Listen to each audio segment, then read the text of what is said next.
그 시기에 배가 많이 아파요? 네, 그래서 진료를 오는 친구들이 많습니다. 지금 멀쩡한 의사들의 본격 재능 낭비 프로젝트 나는 의사다 시즌 4. 보이는 라디오입니다. 오늘 모신 분은 세종충남대병원 소아과의 권유원 선생님 모셨습니다. 안녕하세요. 안녕하세요. 네, 저희가 세종충남대병원 소아청소년과 함께 계속 소아 컨텐츠를 다루고 있는데요. 오늘은 이것도 또 엄마 아빠들이 굉장히 관심 있게 볼 것 같습니다. 다양한 이유로 배가 아프다고 하는 우리 아이 어떻게 대처를 해야 되나, 이게 꾀병인지 진짜 아픈 건지 이게 집에서 감별하는 게 굉장히 중요하거든요. 일단 저는 말 못하는 8개월 아이를 둔 엄마로서 얘가 배가 아팠던 적이 있는지조차 모르겠어요. 네, 말을 못하는 영유아들 같은 경우에는 어려운 문제기는 한데요. 네, 제일 중요한 사인 중에 하나는 잘 먹던 아이가 갑자기 잘 안 먹기 시작하거나 네, 아니면 뭔가 이상하게 심하게 평소보다 좀 보채는 게 많아진다든지 발열, 구토, 설사 같은 다른 증상이 동반이 된다든지 하는 경우, 또는 더 어린 신생아 같은 경우에는 아이가 자꾸 좀 잠만 자려고 하거나 아니면 소변량이 줄거나 이런 것도 되게 중요한 사인이 되고요. 그래서 실제로 우리가 장이 장 속으로 이렇게 꼬여 들어가는 장중첩증이라는 병이 있는데요. 그 병은 특히 이제 표현을 못하는 한 돌 전후의 아이들한테 많이 오거든요. 이상하게 많이 보채기 시작하거나 주기적으로, 아니면 뭐 혈변을 보거나 아니면 너무 깔아지면서 구토를 하거나 이럴 때는 병원에 빨리 오셔서 초음파를 보고 장중첩증이 진단이 되면은 장을 풀어주는 시술을 하셔야 됩니다. 배가 아프다는 이유로 병원에 오면 네. 그러면 선생님은 뭘 하세요? 만져보고 뭐 사진 찍고 이런 거 합니까? 전체 소아 인구에서 한 20에서 30% 정도가 복통을 호소하니까 사실 굉장히 많아요. 네, 근데 복통은 이제 굉장히 여러 가지 다양한 이유로 생길 수 있고, 그리고 복통이라는 것 자체가 좀 주관적인 증상이잖아요. 그래서 사실은 조금 어렵기는 한데, 복통 환자 중에서 한 10% 정도는 실제로 원인이 있는, 그래서 제가 진단명을 말씀드릴 수 있는, 예를 들면 뭐 세균성 바이러스성 장염이라든지 뭐 맹장염, 췌장염, 뭐 역류성 식도염, 장폐색, 여러 가지 그런 원인들이 있기 때문에 그런 게 의심이 되는 경우에는 사실 적극적으로 검사를 하고 치료 개입을 빨리 하는 게 필요하고요. 근데 이제 반대로 그럼 90% 정도 배가 아파서 오는 친구들은 사실 정확하게 원인이 없는 기능성 복통인 경우가 많이 있습니다. 이게 이제 꾀병과 감별이 굉장히 필요한 네네네. 질환이지 않을까. 네네네.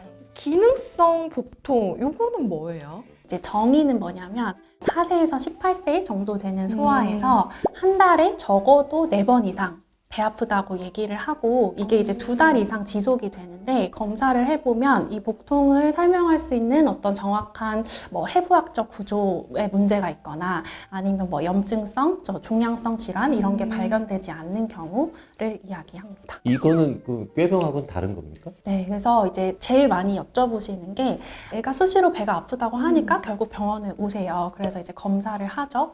검사를 하는데 다행히 아무렇지도 않고 괜찮아요. 그래서 제가 이렇게 괜찮다고 설명을 드리면 되게 안도하시는 보호자분들도 계신데, 되게 실망하시고 답답해하시는 분들도 계세요. 왜냐면 너무 이게 해결이 안 되니까. 얘는 자꾸 배가 아프다고 네네네네. 그러고. 병명이 나오는 10%는 맞아요. 사실 더 안 좋은 건데. 네네. 근데 이제 또 그런 병은 힘들긴 하지만 잠깐 입원하거나 수술 치료하면 해결이 되는데, 기능성 복통은 결국은 뭐 치료 방법도 없고 약도 없고, 근데 뭐 검사는 괜찮은데 애는 맨날 아프다고 하고 이러니까 이제 아무래도 조금 힘드시고 답답하시겠죠?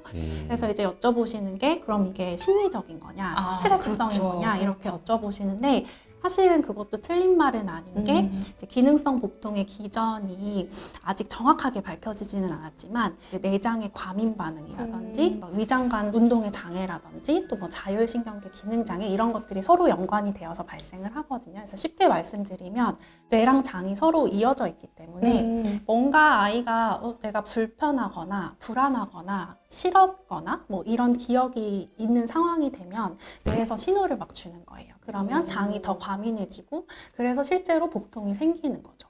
그래서 이게 꾀병은 아니고요. 실제로 아이는 통증을 느끼는 거는 맞습니다. 어른하고 똑같네요. 맞아요. 우리도 네네네. 보기 싫은 사람이랑 밥 먹으면 소화 잘 안 되고 그런 거잖아요. 불편한 네. 자리 가면 네, 잠이 네, 들고 네, 그런. 그렇죠. 그 왜 저희도 어릴 때 아프면 배 아프면 엄마랑 할머니가 이거 해주시지 않았어요? 엄마 저는 약순 이렇게 뭐 할머니 저는 약순 이런 거 하잖아요. 네, 네, 네, 네. 요게 조금 기능성 복통이라든지 심리적인 거에 의한 거라면 요거 해주는 거 좀 효과 있을까요? 효과가 있겠죠. 그래서 있다고 하면 엄마 손 해줄 때 엄마가 나한테 스킨십을 해주고 그리고 그때는 엄마가 나한테만 관심을 갖잖아요. 그쵸, 그쵸. 네, 그런 거가 아이한테 좀 안정감을 주면서 통증이 좀 완화될 수는 있을 것 아빠 손은 같아요. 비슷한 효과가 있습니까? 없습니까? 있을 것 같습니다. 네, 아, 아빠 손도 약순.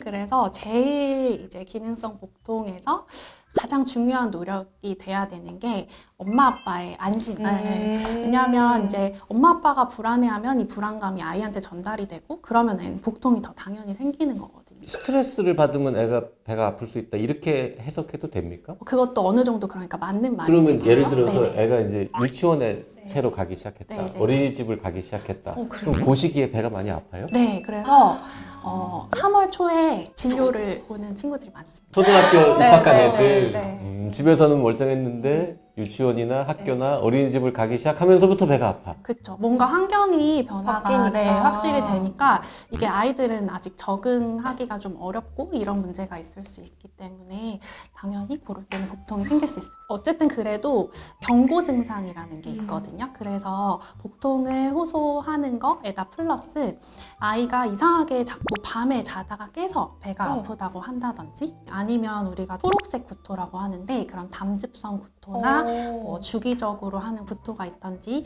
아니면 한밤중에 자꾸 설사를 하는 뭐 경우 또 혈변이 있는 경우 또 중요한 것 중에 하나는 체중이 늘어야 되는데 늘지 않거나 오히려 빠지는 경우 또 성장이 좀 더디거나 사춘기가 늦는 경우 특히나 또 소화기 증상이 원래 없었던 친구들이 이렇게 급성 복통이 나타나면서 열나거나 설사, 구토 이런 증상이 동반되면 또 검사를 좀 받으시는 게 좋습니다. 네. 그렇군요. 자, 그런 90%에 해당하는 기능성 복통인 것 같다라고 판단하셨을 때 뭘 해주세요? 말씀드렸듯이 일단 보호자분들한테 설명을 드려요. 네, 답답한 거는 저도 너무 잘 알지만 어쨌든 엄마 아빠가 안심하고 조금 기다려주는 게 제일 필요하다고 말씀드리고 대신에 아이랑 이제 대화하는 과정에서 뭔가 얘가 복통을 느끼는 그런 원인을 우리가 발견할 수 있다면 그런 걸 개선해 주는 게 필요하고 대신에 뭔가 학교를 안 가거나 복통 때문에 네. 자꾸 내가 해야 될 일을 안 하거나 이러지는 않게끔 해주시고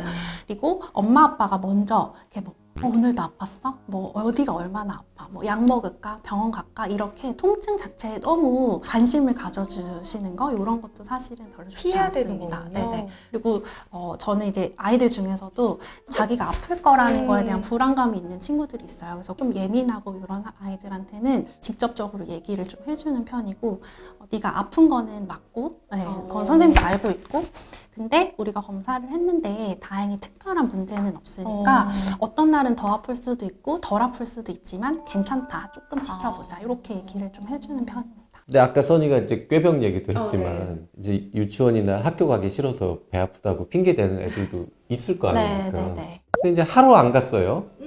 오케이예요. 근데 계속 학교 가기 싫어가지고 한 달에 막 열흘을 배 아프다는 이유로 학교를 학교 안 안 가고 근데 병원 가보면 아무 이상 없고 이런 게 반복이 되잖아요. 그런 분은 어떻게 해요? 그거를 근데 정말 꾀병인지 아니면 얘가 통증을 가지고 있는지 판단을 정확히 할 수는 없어요. 근데 저는 통증은 있다고 생각이 되거든요.